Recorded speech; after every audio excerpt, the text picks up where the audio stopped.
Senate Democrats have been trying to pass a major climate and health care bill before the next recess next week, but Senator Kyrsten Sinema has yet to say whether she would vote yes. The so-called deal made by Senators Schumer and Manchin would need the backing of all 50 Democrats. Joining us now is Senator Joe Manchin of West Virginia. Senator, thank you very much for being with us. Well, congratulations on coming up with a deal.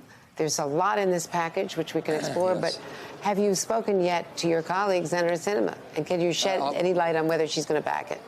We'll be speaking this afternoon, and you know, she's contributed so much to a lot in this piece of legislation. You know, when it comes to reducing prices, letting Medicare negotiate for lower drug prices that reduces prices to drugs across the board for Medicare, and also putting caps on life-saving insulin. She was very much instrumental in that.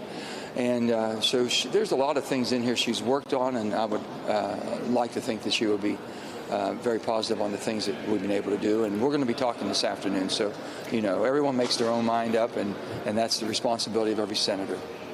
I know you're respectful of her role, although she was not part of these individual negotiations, but you did expect to speak to her yesterday, and I'm told she sort of fled the floor before anyone else could speak with her.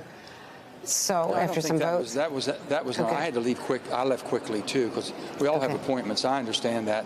So she contacted me this morning. She says, we'll meet this afternoon. I said, that's great. Can't wait to sit down and talk and everything. But like I said, everyone had a lot of input on this bill, and even the people, basically my Republican friends, who had a lot of objections to the Build Back Better, which I had objections to and couldn't support it. We looked at all of those things. When you think of what's in this bill, we're going to have more energy production. We're going to produce more oil. We're going to make more gasoline, have more supply to bring the prices down. We're going to have lower prices as far as by building more pipelines to have lower natural gas prices so that we can bring our energy prices down. And energy has been driving inflation. But on top of that, we're going to have a tremendous amount of investments in the energy for the future. So it's a balanced energy security bill.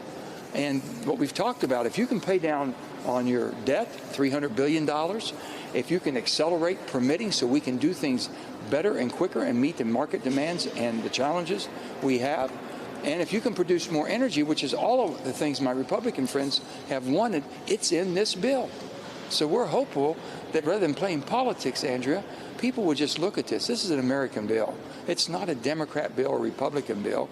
It's definitely not a green deal. It's a red, white, and blue deal. That's what they should be looking for.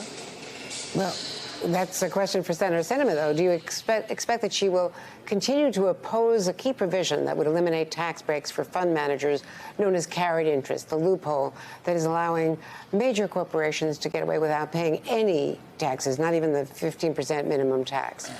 Will she finally agree to that? She's been very hard on not going along with that. Well, you know, we haven't talked about that, but we will. She can give me her concerns and all that. We never got into it before. I thought that everyone agreed to the 15% minimum tax.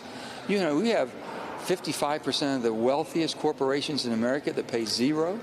And all we're saying is, at one time, the tax rate was extremely high. The corporate net was at 35%. In 2017, the Republicans took it down to 21. That was a 14% savings. You would have thought that would have been great, but I guess it wasn't enough. So we said a 15% minimum, all corporations, and these are only corporations that have $1 billion of revenue or greater, the biggest and largest in the country.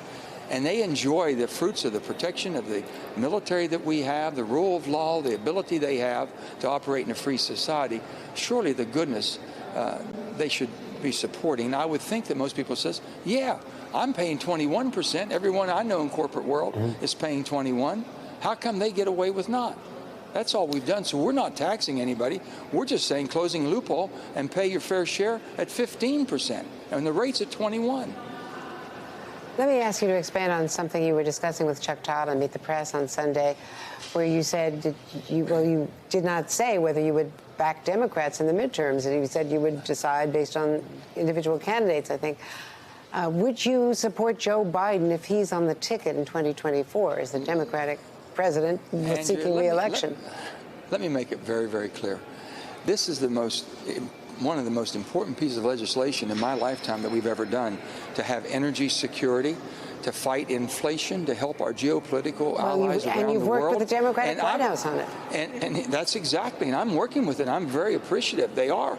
But for me to bring the politics into it, oh, this is a Democrat bill. Oh, this is an anti-Republican bill. This is not.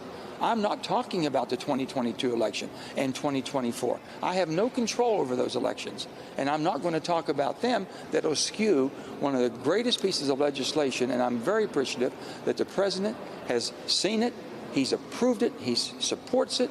God bless him for that. This is great for America. Yeah. Can't we do something for our country without having to bring politics into it? Well, that's all I'm not going to talk about. You're a Democratic senator. I'm just asking you whether you would support the leader of your own party. I'm supporting this bill, Andrea. It's the American bill. It's the red, white, and blue American bill. It's the bill that we need to fight inflation, to have more energy, to do the job that we were sent here to do. Every time you talk about politics, it gets people fired up. I'm not going to go down that path.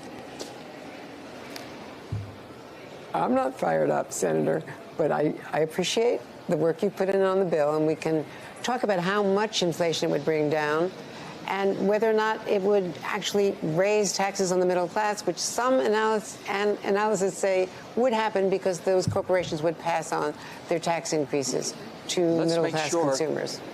Andrea, let's make sure that everyone understands that the Joint Tax Committee, it's made up of Democrat and the Democrat staff and Republican. When it's a joint statement, they both agree on everything. This statement and this evaluation was only put out by the Republican side. These are my friends. I know them. But I understand this is a political dialogue that's happening, and it came from one side. So don't give it credibility that it came from the Joint Tax Committee by both sides agreeing. That didn't happen. So let's be honest with what we have. How in the world can you say we're raising taxes when we're not raising one iota of taxes anywhere?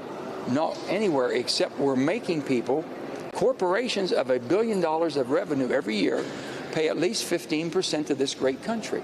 Now, if you're opposed to these corporations paying a fair share at 15% when everyone else is still paying 21%, then you're not going to be supportive of this bill. But trying to malign it by saying, oh, by doing this, you're going to raise taxes. I'm sorry, I guarantee you the people that are making 100, 200, 300, 400, whatever they may be making, they're paying their fair share. They would like for the corporations, the largest of the country, to do the same. So that's so wrong, that analogy. And all these other things. There were 17 Nobel laureates back in a year ago, Andrea, when I said that inflation is real. It's here to stay, and it's going to hurt us tremendously. They said, oh, no, the 17 brilliant people said, oh, no, it's going to be transitory. Well, it was not transitory, and it is very harmful. Let's fight inflation, and this is the bill that fights inflation. And we took $3.5 trillion of spending that the Build Back Better was going to do.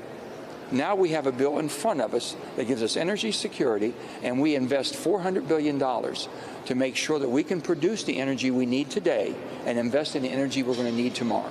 That's what it does. Well, and as you pointed out, it was your Republican colleagues who put out that tax analysis, and I'll be fascinated to see what your conversation with Senator Sinema produces later today. Well, she's my friend, and she's my friend, Andrea, and we get along great. And you know, she's very bright, and she'll make her own decision. I know that. And she'll look at the facts. She always does. Thank you. Thank you very much for being with us today.